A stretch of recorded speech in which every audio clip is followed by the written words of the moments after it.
Turn the beat up. Let me get in my zone. Woo! Yeah. Go. Hair done, nails done, feet done.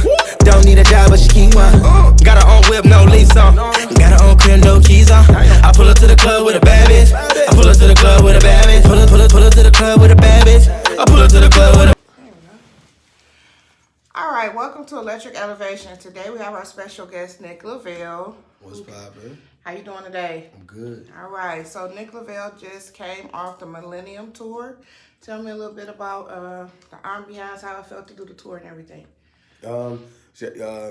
Second day was yesterday with the tour in Detroit, and just so far, things have been really great because a lot of times people don't realize is when you look up to these art. Well, I would say you look up to these artists as music inspirational, or music inspiration, and then what happens is you're on the same stage, share these stages with them. These same people you see in the blogs, the same people you can see in movies, and just we grew up listening to these kids, especially from our era. So at the end of the day, it's definitely a great experience, and I'm learning a lot. So.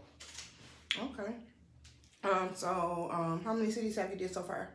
I want to say 1.5 because I had a technical difficulty with a DJ in the city because my personal DJ wasn't able to be on the date for the Cleveland event, and even to that, to the defense of the other DJ, it's just certain stuff they weren't aware of, and it was just out of everyone's hands. So I didn't get a chance to do the Cleveland show, but it was a very, very fortunate opportunity for me to do Detroit, which is the home city. So that was the only date I did so far. So whenever you're on the stage here in Detroit, does it ever feel like surreal, like I done worked hard and I made it here, when you look out into the crowd and see all the people? Sometimes, what are your thoughts that run through your head? It still be so surreal sometimes, but ultimately, one of the biggest things that I take from it is like just knowing that I have a lot more to do. I have a lot more to go as far as growing as an artist. So any opportunity I get to just share the stage and to do things that I do that I enjoy doing in front of my home city and home fans and family and friends is always going to be a blessing.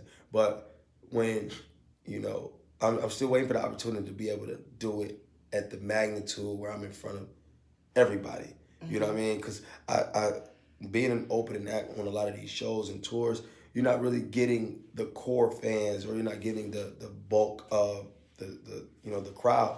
And I'm just waiting for that one moment where I'm able to get the bulk of the crowd to really annihilate these shows and show people like, yo, he really is a star. He really can do this shit in front of in front of thousands. So it's still I still ain't got to that point yet, but it's like I said, it's still a vibe. It's still still a great experience. For sure, and it's coming. Just keep grinding. Yeah, always. You have a great work ethic. Man, I appreciate it so much. You do too. Professionalism and everything. Thank you. That's what's up. So even though when you're the opening act, it's not as many people because everybody's always running late, but you still never know who's going to see you. Right. Yeah, that's a fact. And then you be surprised who see you, because when you're getting tags and you're getting mentions and you're getting hit up by people, it's a great feeling, because it's like, damn, you got people that I know. For example, last night I had people that I was in like kindergarten. Like I remember like kindergarten, I had teachers from elementary school, I had old coworkers, old bosses, and it's just crazy just for them to see me in that element, knowing how far I've come, as an artist and just as an individual, even with all the legal troubles in the past and everything, people seeing like, damn, he's really, really making moves. Like, that's awesome. Perseverance. So let's go back a little bit. So how old were you when you first started singing? See, singing, it kind of was like, it fluctuated. I've always did singing and rapping. So first talent show I ever did was in 5th grade. I did Usher. I sang, and like I said, I've always been in the spotlight in regards of never been shy from going on the stage, doing plays, doing things at that level where it's like, okay, this kid, whoever seen me when I was a child knew he was never going to be scared to be in front of people. They just never been. I'm a people person. So singing started at an early age, but ultimately it veered off into rapping as I transitioned into, you know, a young man. And then I just kept battling back and forth. But when I got really into just the music aspect and actually recording and putting on wax and making it make sense was my senior year in college. You know, when you're in college, you kind of like, you're still finding your way. We're still young adults. We're still trying to figure stuff out. You know, you're on your way, get your degree. But the world is so different, and the world is always changing, and the job demand and the cost of living is changing. So you go to school to figure out, you know, the type of job that you'll do that you're comfortable with, that will bring you the type of money that you want to make to pretty much support the lifestyle that you want ultimately. Mm-hmm. And I realized, well, what I wanted in life, I didn't think I was going to get that. So I knew entertainment was where I wanted to be because I enjoy it. I enjoy putting on events, and, you know, I enjoy doing that. And then I just enjoy singing. Like, I just love it. And even me, I'll be the first one to tell you, I'm not the best singer. I'm always working to become a better singer. But the real tea is I enjoy it. I love it. You know, I just love doing it. So, like I said, you know, it's just been, you know, years of different things, you know what I'm saying, transition. Right. And I've seen some of your shows before. You really put on a show. You get the ladies to interact. So it's not just like a boring show. So that's pretty cool to be a full entertainer. Yeah.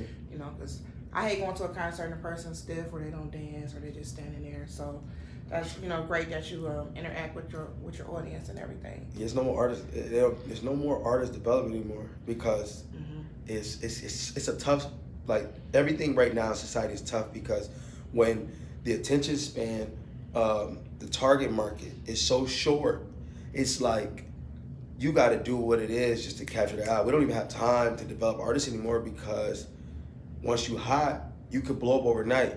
That's what's happening. A lot of artists are, I wouldn't say blow up overnight. They're you know, that's a possibility.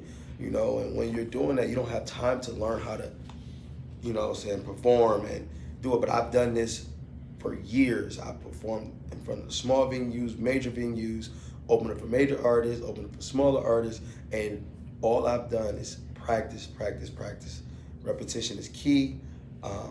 Understanding your opportunities for growth and weaknesses and your strengths, and being able to incorporate that into your showmanship and showing, like, okay, where I may not be the best singer, I can showcase this where I'm stronger in this area, and I'm going to get the crowd. I'm a wild crowd right here.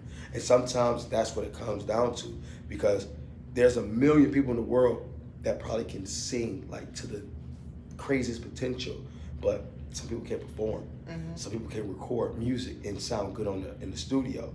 You know, some people are unpersonable. Some, you know, that's just what it is. So you have to figure. So here with Nick Lavelle, he's about to tell us about his current and upcoming projects. Brandon is everything. What's up, y'all? He tapped in out here.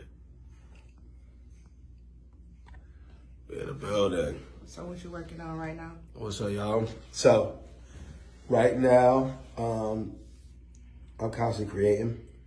We're figuring out, because with music, you always want to make sure it's structured the right way. Some situations kind of just a little bit more organic, where you're able to put out some music and it catches, and then now the ball is rolling. And that's just what every artist, we don't know what's going on. But I'm constantly creating. I'm constantly working on new music.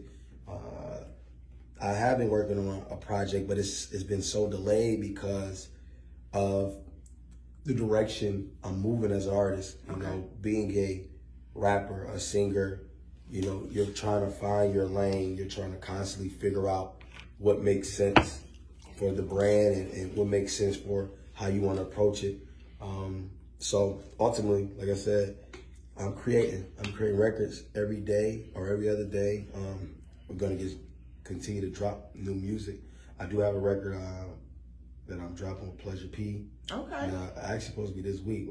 I gotta get the release, the information, all that. But yeah, it's some moves happening. Okay. Sure. What's the name of that song? It's actually a remix to Want That, which is another single that I have out right now. So he hopped on the record, sauced it up. You know, I'm very fortunate for that. He got in his bag. I ain't gonna count. got in his bag, but I got in my bag too. I had to hit him with the little switch up on the remix. Is it any artists that you haven't worked with yet that you would like to? Yeah, definitely. Like the main. Like, I just gotta say, like, you gotta manifest it. Working with a Drake or Chris Brown or Trey Songz. These are some of the artists that I really, really like listen to, rock with. And it'll be a blessing to even be in this situation where I'm able to, actually connect with them on some music for sure. What would you say is one of the major challenges that you faced being in the music industry? It's a lot of challenges, but what was like the biggest? The biggest that I feel that I currently still is being in the right situation. I think that can make or break a career all around. When you're putting years and thousands of dollars into this business, and somebody can kind of like fuck that up. You know what I mean? And sometimes it ain't even you. Some other people block your blessing.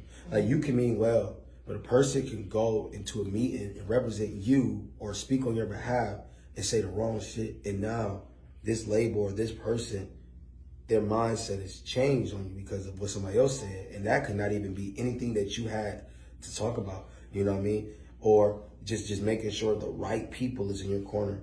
Having the right team in the industry, in this music business, will really help you. And that's just what it comes down. And I struggle with that because I'm such a dominant individual, and I take full responsibility and accountability for it. It's hard for me to trust people. It's hard for me to trust people with their intentions. I understand you have to use me. If no one can use you, you're useless. That's just my motto. If someone can't use you, then you ain't shit. You ain't worth nothing. Right? Right? So I understand that people need to be able to use you, but the thing is, use me and figure out how you can help me help you. Because if you feel like, hey, I come in your life, I got these connects, but I know fucking with you may help me get to the next level. I'm going to come, make it look good, even if I'm faking it. But the work I'm putting in the process is going to elevate you, but ultimately it's going to elevate me as well. You know what I mean? I'm willing to do that because it's supposed to be a two-way street. But when you got people, I done had some people come and go in this industry, come and go with the team, and it's like this person, not holding their, holding their weight, and then you got this person not holding their weight, and it's like, listen, I gotta understand what the goal is. If I make it, if I get on, guess what? Y'all are straight, y'all good. I'm not a whole ass nigga. You know what I mean? So it's like, hey, if I get on, everybody gonna eat. I'm not no dude that's just let me make my shit and scam y'all out. I'll really be holding it down. You know what I mean? So I want you to speak on the importance of building relationships and networking. There's so many people, even if you don't like somebody, sometimes you need to be cordial, and certain people you can't avoid working where you're gonna have to work with them. So just speak on overcoming things like that. Yeah, knowing how to play the game, because that's what this shit is all about. It's a big ass game. You just gotta know how to play your position. Sometimes I don't even say it's fake. It's just like you gotta really treat it like it's a business. We all had jobs where we ain't like our coworkers, but you gotta work with them. You didn't like your boss, but you gotta listen to them. So guess what? You gotta look at your goal. Figure out your goal ultimately in this life, in this business. Whatever your goal is, you cannot lose sight of the goal. Don't let no one else come in, because this person, like, I'm trying to get to the top. You're on the way to the top, but you're not gonna stop me from getting to the top. You know what I mean? But at the end of the day, I still have to deal with you. So I will deal with you, you know what I'm saying, however I need to make sure I'm on point. Now, ultimately, you're still a human being at the end of the day. You don't allow no one to dehumanize your character, belittle you at all. I mean, if it gets to that point where a person feel like they gotta downplay me or they gotta shit on me to win, guess what? I'm gonna stand on that. Like I'm not, you ain't gonna ever I'm not gonna be no pushover ass nigga. I mean, I'm from the D, so it ain't going. But I don't have to be belligerent. I don't have to be ghetto with my approach on how I handle my situation. You know, you can always handle yourself accordingly and respectfully and professionally, you know, and I think people get that misconception. But when it comes to networking and building relationships and rapport with people, you have to, when you're on these tours, you have to talk to everyone. And you just don't talk to the acts, you talk to the managers, you talk to the dancers, you talk to the stage production managers and the tour managers, because you need to build relationships with every single individual, because you never know. And this is, I know it's cliche to say, but you never know who you may need in life 5 years from now, a year from now, 6 months. You never know who you may run into. This person that's a tour manager or an A&R may become the label CEO.